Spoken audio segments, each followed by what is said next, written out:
Amigos de Círculo Magenta, estamos hoy aquí con ustedes, Rodrigo Carvajal, director editorial de Magenta, Marcela Garza Barba, editora de Magenta. ¿Qué tal? Y nuestro siempre bienvenido Gregorio Martínez. Buenos días, qué gusto, gracias. Conocido de todo el mundo a nivel local y nacional. E internacional. E internacional también, sí. Porque nos tenemos a todos lados. Y bueno, ya que estamos en temas internacionales, vaya escándalo que se le armó a México al presidente con esta captura, como decimos hoy claramente aquí en el título, de a de veras de Rafael Caro Quintero. A ver, poniendo más en perspectiva un poquito el tema, Rafael Caro Quintero, pues es el personaje que en su tiempo, en los años 80, tuvo el caso de Kiki Camarena Salazar. A él se le inculpó, entre otros, por lo que fue el secuestro, la tortura y el asesinato de este agente de la DEA, que despertó en su momento muchas controversias porque se decía que era un agente encubierto o un doble agente. El hecho es de que para Estados Unidos fue una afrenta aquel asesinato. Fue en la época de Miguel de la Madrid, la época en que Manuel Bartlett, hoy director de la CFE, era secretario de Gobernación, donde fue señalado, donde fue incriminado, investigado, hasta llegar al punto no de ser procesado, pero de retirarle el pasaporte.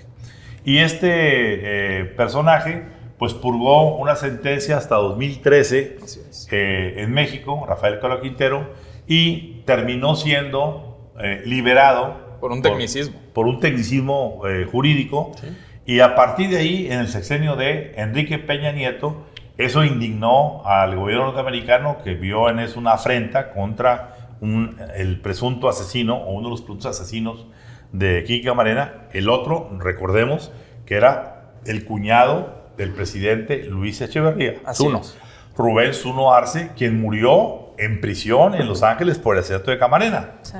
Así es. Dicho eso, bueno, a partir de cuando salió liberado el señor Caro Quintero y se le ordenó reaprender, pues no lo localizaban. 9 años. 9 años. Pasa todo el asunto, Bin Laden, todo lo que ocurre, y se convierte Rafael Caro Quintero en el objetivo número 1 de los Estados Unidos. $20 millones para su captura. Bueno, casualidad o no, la recaptura de Rafael Caro Quintero la haya hecho la DEA, el FBI, el gobierno mexicano, la Marina o quien haya sido, se da días después de la supuestamente exitosa visita del presidente, en donde aquí dijimos reiteradamente, lo que se vio en aquella reunión no fue la miel sobre hojuelas que nos quisieron vender aquí. Siempre dijimos, estuvo más importante lo que ocurrió atrás, la cartilla que le leyeron al presidente atrás de bambalinas, y evidentemente una de esas cartillas era la de seguridad, la de los abrazos no balazos y la displicencia, la inseguridad, el fentanilo y todo esto. Y bueno, viene esta captura que pues rompe casi 4 años de política de no capturar ningún gran capo.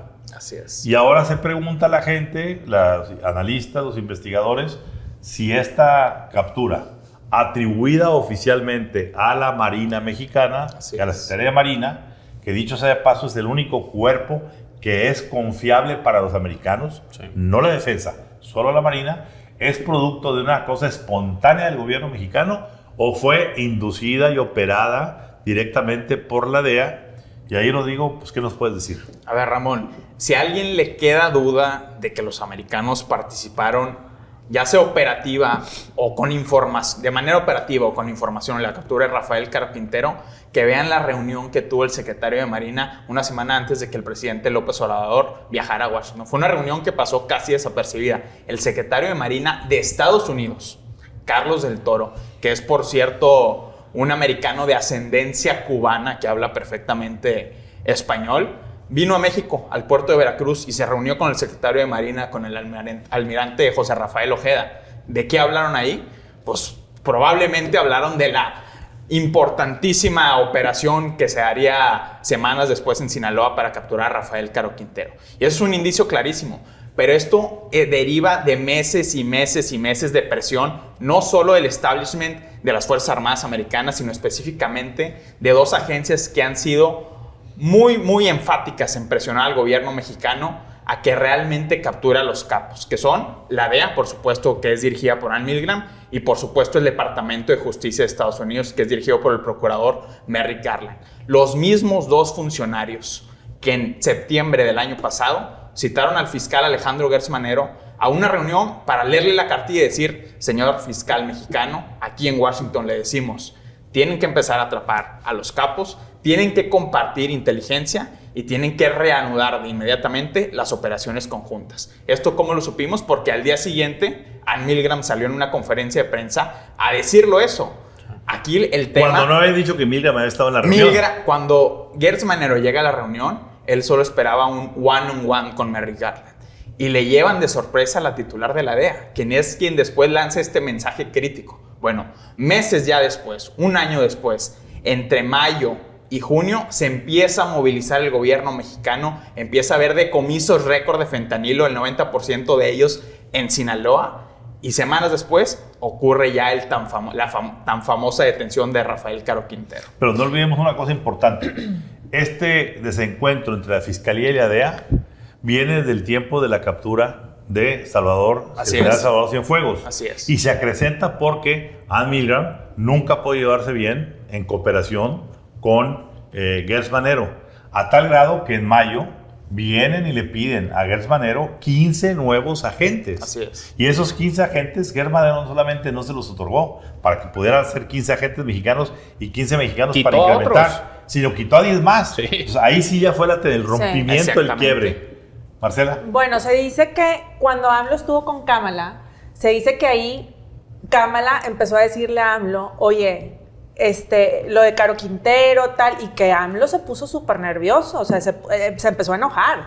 Entonces, esto viene también, como dices tú, tras bambalinas, las cosas que se dicen es que, pues ya le estaban leyendo la cartilla diciendo, ya tenemos detectado dónde está Caro Quintero y vamos a ir por él. O sea, le empezaron a decir... O nos ayudas o no. Entonces, desde ahí ya está medio turbia la cosa, como dices tú, Ramón, que aquí no las venden de otra forma. O sea, aquí no las venden de somos los victoriosos, tal. Ahora, estoy con Lili Telles en lo que hoy dice en la mañana de las 50 preguntas a AMLO de por qué desde el helicóptero, la caída del helicóptero. Cosas muy turbias. El Congreso tiene todo el derecho a saber sí, gasolina. que se acabó la gasolina, por favor. El Congreso tiene todo el derecho a hacer esas preguntas. O sea, son 50 preguntas muy puntuales. Ustedes, los que nos ven, métanse a ver las preguntas y en verdad están muy bien. Están en el sitio de Lili Telles. Están en el sitio de Lili Telles y en el Senado. Y ahí vienen las preguntas. Entonces, son 50 que dices tú, ay, 50, sí, cada una vale. Porque todo esto está muy turbio, ¿no? Gregorio. Rafael Caro Quintero, bueno, figura emblemática del crimen organizado en nuestro país, 1985. Hoy, un hombre que está a punto de cumplir 70 años de edad. Definitivamente es una cuenta pendiente que había, ¿no? Por la relevancia que tiene, por la herida tan profunda que ocasionó la muerte de Enrique Camarena hace 37 años, ¿no? No olvidemos, Gregorio, que en aquellos tiempos fue una total telenovela. Claro. Caro Quintero se metió a la sociedad tapatía, se hizo novio de la famosa Sarita Cosío, claro, sobrina del gobernador. Claro. Pues ahí está en Netflix toda la serie. Y era parte del famoso triángulo del narco de Guadalajara, que era el cártel protegido por Echeverría. Sí, el cártel de Guadalajara. En donde extinto estaban ahora. Caro Quintero, Fonseca y Félix Gallardo. Bien. Ahora, dicho lo anterior, hoy creo que Caro Quintero, en cuanto a operatividad de drogas y ¿verdad? De trasiego de armas y cuestiones de seguridad, pues realmente ya no es la figura que fue. Un personaje menor. O sea, es un personaje regional, digamos. Exacto. Aunque dicen que el poder lo seguía teniendo en algún punto. En algún punto, pero no es lo que era. Digo, yo creo que aquí la duda es, ¿qué sigue después de esto? Si fue López Obrador a que le leyera la cartilla, que quizá, como dice Marcela, ahí con la vicepresidenta le metieron presión, tanta presión que vimos la expresión que tenía el presidente en la reunión con el presidente dijimos, Biden. ¿en dónde está la mirada de Washington? ¿Dónde estaba? Eso, ¿en qué estaba pensando en ese momento el presidente? Posiblemente en esta presión que tuvo minutos antes en el desayuno con Kamala Harris. Bueno, ¿qué seguiría? Porque lo que hemos visto es una complacencia del actual gobierno, de la 4T, con el tratamiento al crimen organizado, a los delincuentes. O sea, desde el hijo del Chapo Guzmán, ¿verdad? Digo, nomás para poner un ejemplo. No olvidemos, Gregorio, hace un año el presidente salió públicamente a hacer una defensa de Rafael Caro Quintero. Por eso te digo. Diciendo públicamente que, bueno, pues pobre señor que tenía tanto tiempo de que no le resolvía su problema. Como si no tuviéramos casos ahorita en la 4T con el abogado Collado, con Rosario Robles, que tienen ya 2 años y no le resuelve nada. Entonces, si esto de Caro Quintero es el primero de una serie de posibles capturas o detenciones por cuentas pendientes que haya en los Estados Unidos. Y no olvidemos el procesos electorales y lo que tanto Ramón Alberto y un servidor hemos platicado en el corredor, ¿no? En los estados que han tenido elección y la probable influencia, presunta influencia de crimen organizado en contiendas electorales. Ahí viene el 2024 y está pues cada vez más cerca, cada vez más a la vuelta de la esquina. Quiero acotar algo que comentaste. Efectivamente, a nivel operativo, Caro Quintero ya no tenía esa fuerza. Sin embargo, se convirtió él en una especie de mantra protectora o mantra negociadora entre los distintos cárteles. Así es. Precisamente cuando se liberó a Caro Quintero en 2013, él se convirtió en aquel entonces en un factor de unidad o de reconciliación como el entre padrino. el Mayo Zambada, los hijos del Chapo y una vertiente del cártel Jalisco Nueva Generación. Hay quien dice que ya Caro Quintero había creado su propio... El cártel de Caborca. El cártel de Caborca. Que era incipiente, pero que ya empezaba a operar. Operado por sus sobrinos y por sus hermanos. Y que alguien había pedido el favor, particularmente el cártel de Sinaloa, de que como Caborca estaba creciendo, como el fentanilo estaba yendo por Sonora, como las ciudades sonorenses, los puertos sonorenses estaban teniendo mucha llegada de precursores chinos, iba a estar creciendo, y el fentanilo es la droga del futuro, ya es del presente, pero va a ser más. Pero eso generó futuro. también nuevos problemas, Ramón, porque ese era un área controlada históricamente por un grupo conocido como los Salazar. Así es. Muy vinculado a los hijos de Joaquín el Chapo Guzmán. Entonces, y el incipiente cártel de Caborca, en su disputa territorial y de rutas con el grupo de los Salazar, generó un boom de violencia en el estado de Sonora. Un boom de violencia de cual el estado todavía no se ha recuperado. Y por eso la detención de Rafael Caro Quintero pinta 2 grandes rasgos de la política de seguridad mexicana. Uno de ellos es evidentemente que los americanos regresaron a la mesa a la toma de decisiones, específicamente reactivando la famosa y tan desacreditada Kingpin Strategy. Esta estrategia de descabezamiento de cárteles que ya lo advierten mucho los académicos, genera más y más y más violencia, porque como le dijo un miembro del cártel de Caborca a Vice News, nosotros ya tenemos listo el reemplazo de Rafael Caro Quintero aquí en el cártel de Caborca. Es decir, esto es una guerra nunca acabar. Y número 2, lo dicen especialistas como Falco Ernest de Crisis Group o Joan Grillo, el columnista de seguridad del New York Times. Esto demuestra también cierta predilección del gobierno mexicano hacia la estructura del cártel de Sinaloa dominado por los chapitos. Mucha gente ha estado diciendo, muchos analistas han estado señalando que esto de Caro Quintero favorece, y precisamente la captura en los límites ahí de Badiraguato y demás, habla de que incluso habría alguien más contribuido del cártel de Sinaloa a su ubicación y a la entrega. Y esto se suma a una declaración de un general de la Guardia Nacional que le dijo a la revista Proceso: aquí se está protegiendo a los hijos de Joaquín el Chapo Guzmán. Es decir, ya se está optando por darle el monopolio de la violencia en zonas donde el Estado mexicano no tiene acceso a ese grupo criminal en específico. A ver, pero aquí tenemos un elemento adicional que se entrecruza políticamente con esta cuestión, esta narcohistoria, que es el caso de Manuel Bartlett. Así es. Manuel Bartlett es el hombre del gran desafío al imperio. ¿Por qué? Pues estuvo porque ahí. está desconociendo. Bueno, estuvo ahí en su momento. El 85. Pero hoy, ¿dónde está? Está en la CFE, que es en el epicentro, donde se están debatiendo más de 30,000 millones de dólares de inversiones en energías. Que la CFE está diciendo: no validamos lo que se hizo en el pasado, vamos a hacer hoy lo de esto. Ahorita trataremos el caso a profundidad, pero de una u otra forma, después de Caro Quintero, el segundo gran, digamos así, perjudicado, señalado, lampareado, es Manuel Bartlett, porque van a salir cuestiones de él, inevitablemente, y creo que es una forma también de parte de los americanos de decir: a ver, señores, con nosotros no se puede jugar de esa manera.